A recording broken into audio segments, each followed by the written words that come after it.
अभी जो हालात है, सुनवाई किसी की नहीं है। अभी जो बात हो रही थी 9 करोड़ में से 2 करोड़ लोग वोटर्स निकाल दिए, एक जो सबसे चौंकाने वाली और बेहद आश्चर्यजनक जो चीज आ रही है, बहुत बड़ा सवाल है ये, जो वोट काटे जा रहे हैं अब उसमें मैक्सिमम नंबर्स 18 से 24 साल वाले युवाओं के होने लग गए हैं।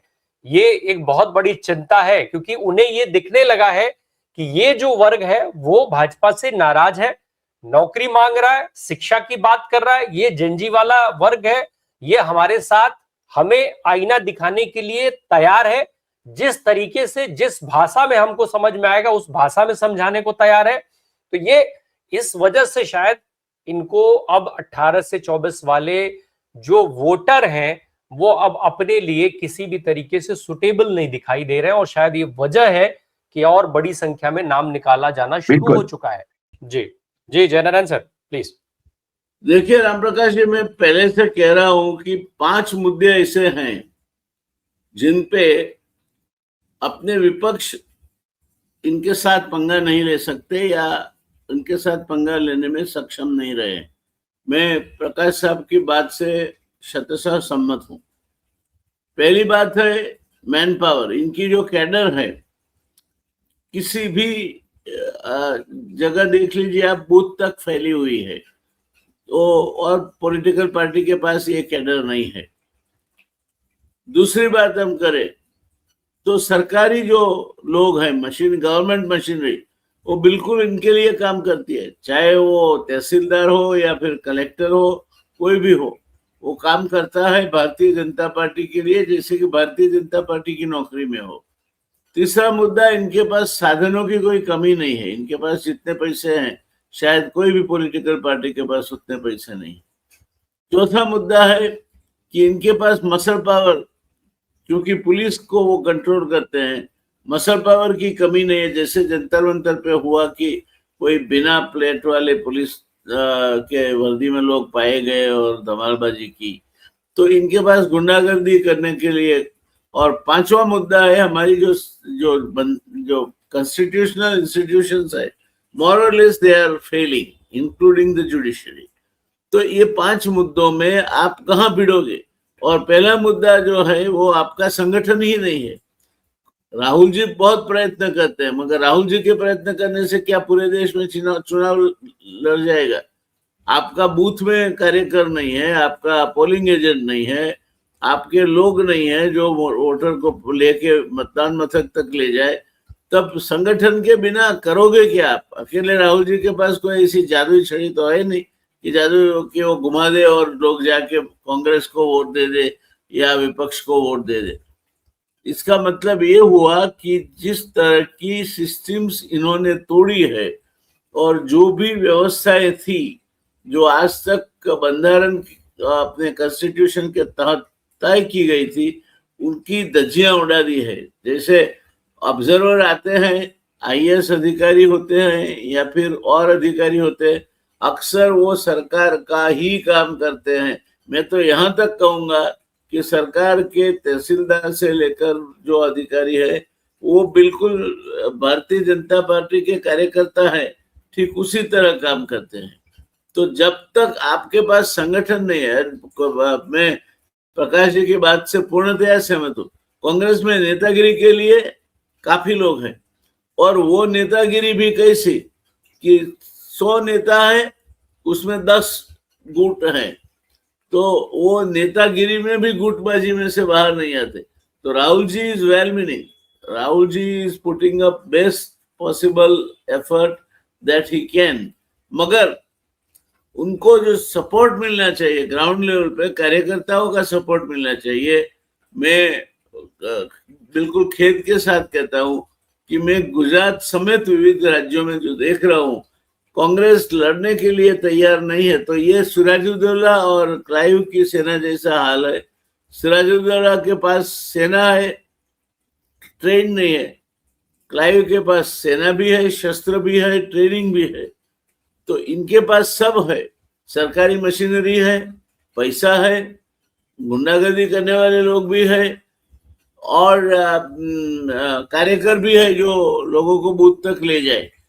तो मैं मानता हूं कि आज जो भी हो रहा है वो अगर बदलना होगा तो कांग्रेस को सेवादल जैसी संस्था को जीवित करना होगा, गांव के कोने कोने तक जाना होगा, लोगों को अपने साथ लेना होगा। अकेला हा हो हल्ला हो करने से मैं नहीं मानता कि कोई चुनावी सफलता हासिल होने वाली है। तो ये बात जब तक कांग्रेस समझे नहीं, तब तक अकेले राहुल जी लाख प्रयत्न करते रहे, उनसे कोई, मैं नहीं मानता कोई फर्क पड़ेगा। को लगातार भारतीय जनता पार्टी जीतती आएगी और इससे डिमोरलाइजेशन होगा, वर्कर्स का भी डिमोरलाइजेशन होगा और जो प्रजा है उसका भी डिमोरलाइजेशन होगा कि महंगाई है, इतने भ्रष्टाचार है, इतने सारे कैरेक्टर्स के प्रश्न है, सब है, और फिर भी भारतीय जनता पार्टी चुनाव में जाती है, विजयी होके वापस आती है और आके हमारे पे शासन करती है। तो हम क्यों बिगाड़े उनसे रिश्ते? तो जब तक ये पॉलिटिकल पार्टियां, Congress included, and Congress must set the example by creating the booth level up to booth level. सवाल ये है कि अगर इतने अत्याचारों के बाद भी इस देश में भाजपा ही शासन कर रही है, तो ऐसे लोगों के लिए कांग्रेस पार्टी या राहुल गांधी को लड़ने की जरूरत क्यों है? ऐसे लोग तो फिर इसे लायक हैं कि वो ऐसे अत्याचारों को सहन करें, उनके ऊपर अत्याचार हो। अगर जनता अपनी आवाज स्वयं नहीं उठा सकती है तो राहुल गांधी और कांग्रेस क्या करेंगे उसमें? कांग्रेस पार्टी चाह के भी क्या कर लेगी जब जनता अगर मोदी जी को ही जिताना चाहती है, भाजपा को ही जिताना चाहती है? खाए फिर जो झेलना है झेले फिर। जी, आपको कोई ने किसी ने घर आके न्योता नहीं दिया था कि पार्टी चलाओ। अगर आप पार्टी चलाने का ये आप ग्रोसरी शॉप चलाते हैं, सवाल ये उठता है सर, सवाल ये उठता है कि अगर हम पार्टी चला रहे हैं, हमारा अपना हिसाब किताब है, हम अपने हिसाब से अपनी नीतियां बना रहे हैं, हम मुद्दों को उठा रहे हैं, और अगर मुद्दों में जनता ही हमारे साथ ना खड़ी हो तो हम क्या करें? हम तो अपना काम कर ही रहे हैं। मैं सहमत नहीं हूं, मैं कतई सहमत नहीं हूं। कांग्रेस के जो पहले काम है, they must set their house in order. अपना खुद का घर तो ठिकाने नहीं है। ऐसे लोगों को आपने बिठा के रखा है जो कांग्रेस के कार्यकर के बजाय विपक्ष के कार्यकर का काम करते हैं, जिनकी कोई हैसियत नहीं है। और ये अपना घर जब आप ग्रोसरी शॉप सेट करते हैं तो माल तो आपको रखना होगा ना। आपके पास कार्यकर नहीं है, कार्यकर के बिना आप मैदान में जंग लड़ने निकले हैं। तो मैं मानता हूं कि कांग्रेस को शुरुआत करनी है। Rahul ji is doing a wonderful job. किसी भी आपने तो सर सियासत को बहुत करीब से देखा है, जरनैल सर, आपने सियासत को बहुत करीब से देखा है, लगातार देख रहे हैं, लंबे समय से बहुत लंबा एक अनुभव है आपका। कोई भी ऐसा सियासी दल क्या इस देश में किसी भी इरा में रहा है जो उसके जितने कार्यकर्ता हैं सभी लड़ाई लड़ रहे होंगे? अरे 2 4 10 चेहरे ही तो मजबूत होंगे जो फेस बनते हैं, जिनकी फेस वैल्यू होती है। क्या भाजपा और संघ के जिस काम की आप बात कर रहे हैं, क्या वो हर मोर्चे पर लगातार मंच पर खड़े हैं? क्या आज पूरी भाजपा रोज मंच पर खड़े होकर के भाषण कर रही है? ऐसा तो नहीं है। काम तो नरेंद्र मोदी जी कर रहे हैं। आप मुझे 2 मिनट दीजिए, मैं समझा दूंगा आपको। कांग्रेस चुनाव लड़ती थी, जीत के आती थी, कोने कोने तक सेवादल पहुंचता था। बाद में भारतीय जनता पार्टी चुनाव में उतरी, युवा बीजेपी और एबीवीपी और आरएसएस इंक्लूडेड, उनके वर्कर्स घर घर तक पहुंचे और अपनी ताकत जुटाई। तो जो ताकत से भाजपा चुनाव लड़ती है उसमें सिर्फ ये गैररीतियों की ताकत नहीं है। सिर्फ सरकार के नाम पे हम सब ब्लेम कर दे और कांग्रेस को छोड़ दे कि नहीं ये तो बेचारे इनका कुछ उपजता नहीं है।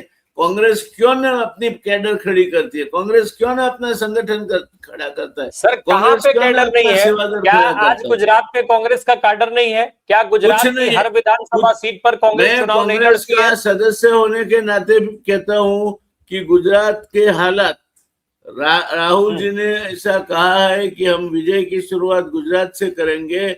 मुझे दर्द है कि मेरे नेता की ये कहने के बाद गुजरात में जो हालात है आज कांग्रेस के, गुटबाजी में फंसे हुए हैं। कांग्रेस के माइनॉरिटी सेल के जो सर नेता कहे गुटबाजी क्या भाजपा में नहीं वैसे है? लोग क्या आरएसएस गुटबाजी भाजपा में नहीं है? कोई ऐसा सियासी दल जिसमें गुटबाजी ना हो? सर, भाजपा में अलग तरह की गुटबाजी है, वहां भाग बटाई की गुटबाजी है, यहाँ तो लेना कुछ नहीं है और गुटबाजी है।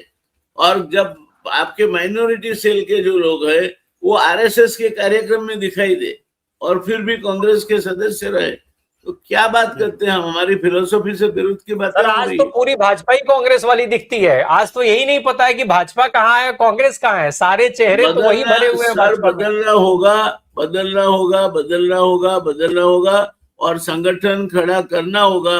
संगठन के बिना कांग्रेस अगर ये सोचती है कि राहुल जी के या प्रियंका जी के भाषण से या उनके ओरा को यूज करते हुए हम सत्ता तक पहुंचेंगे, सर ये कतई नहीं होगा।